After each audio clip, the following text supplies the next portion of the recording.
everyone. So here we are, Beth Sager with another Lex Local, and look at this beautiful space. I'm here with Peter Bain, who is the artist who painted all of these things. So tell us about your business and your passion. Oh, okay, yes. Well, my business is oil paintings, teaching and selling oil paintings, and I've recently opened a space here in Lexington Center at 4 Muzzy Street on the 2nd floor. And it's my working studio, and I have small group classes here, and we also do exhibitions and open studios and paint nights, so it's a lot of fun. Wow. How did you get into oil painting? Well, about 10 years ago we moved back to Lexington, and at that time our daughters were just getting into preschool and kindergarten, and my wife and I decided that one of us would stay home. It was a big transition time for the family, and a big transition time for the kids. Okay. And I was the one who drew the short straw. Okay. Or long straw. Or long straw, right. I had, when they entered kindergarten, I had some free time on my hands. I started taking classes next door at Lex Art with a gentleman named Paul George. He's a fantastic oil painter from Ipswich, Massachusetts. Okay. And he would come down and teach us every Wednesday, and you know, it was just like a fish to water with me in the painting, and I did well. And when Paul stopped teaching, Lex Art asked me to walk into his shoes, and so I did. I started with a class of 1.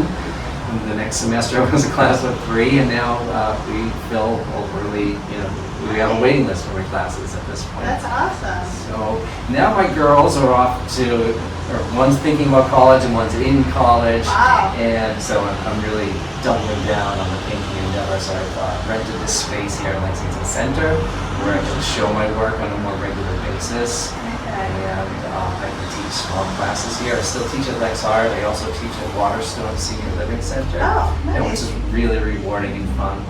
And I teach private students and participate in Discovery Day and Open Studios and the Fall Art Festival as well. So what did you do before you became an artist? Before I was an artist, I worked in the medical device industry. Oh, so, okay. Yes, so there was a lot of travel. I was doing product development and marketing, and there's a lot of travel. My wife travels a lot as well. But like in high school and stuff, did you like art? I liked art in high school, and I was good at art. I was very good at drawing, and to do representational painting, drawing is a really important foundation. And so I've always had that skill, and I enjoyed it. Going to skill art class. Talent? Skill. I think like anything, art and making art is something you develop. Anybody can learn it. I mean, some people have a more innate ability, but it can be brought out in anybody. Yeah. So I hear, oh, you've got so much talent, and it's really just time and effort and working at it to develop your drawing skill, develop your eye, make some colors, seeing big shapes. Did you try something else besides oil, or did you just always love oil? It was first pencil in high school and colored pencil. I took one painting class in college where we painted from a live model, and there was very little instruction, so I didn't really pursue it after that. I knew I enjoyed it, and it seemed like a perfect opportunity when I looked at Paul George's his work, and I was so thrilled that he was offering a class here in Lexington. So it was perfectly a natural fit. I started taking classes. I think it took about 4 years of classes with him before I started doing it on my own. Looking around the room, you've got sort of landscapes, and then people. Oh, and then boats. Like, what is your favorite thing to paint? I like these figures a lot. I don't paint portraits per se, but I like these figures. They represent universal people on the beach in the summer, just having a good time.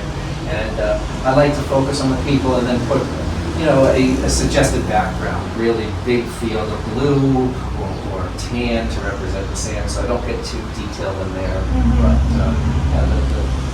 they look like people. They're casting the shadows. They form shadows. They're anatomically accurate, but they're not too, hopefully, not too fussy, not too detailed.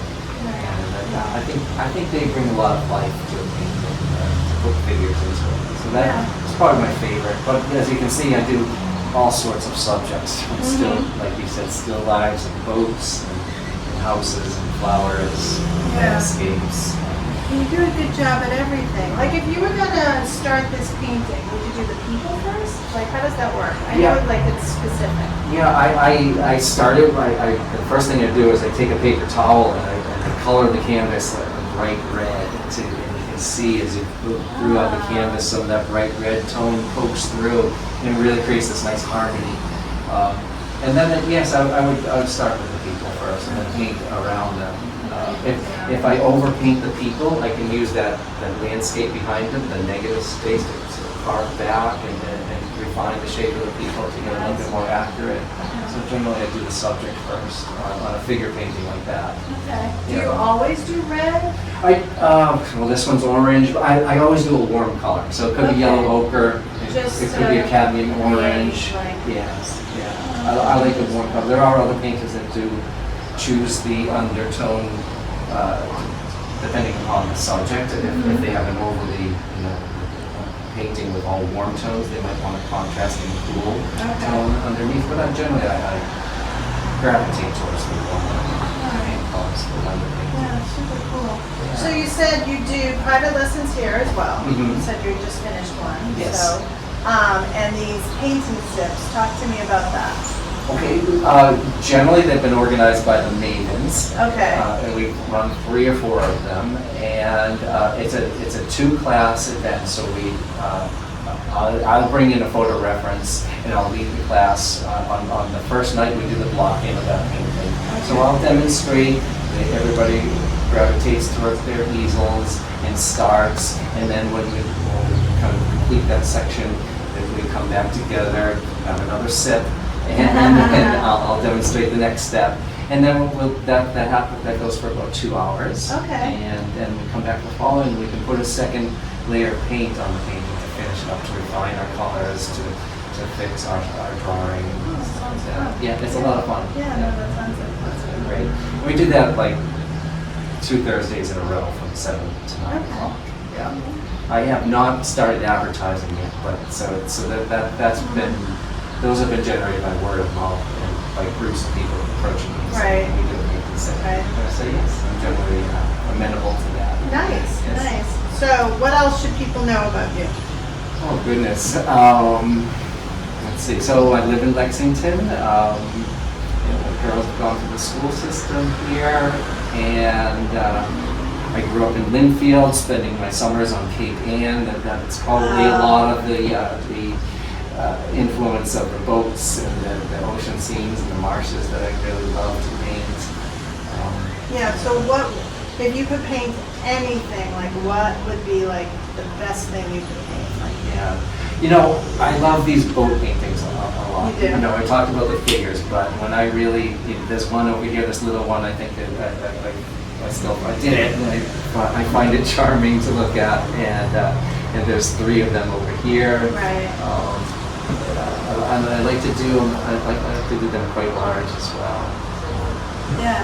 No, your work is Those are my beautiful. favorites. To focus on one subject with sort of a water background. So Right. the boat allows me to do that very well with a rowboat. Nice. Well, thank you so much for your time. Oh, thank you. It was really nice to meet you. It was a pleasure to meet you as well. Yeah.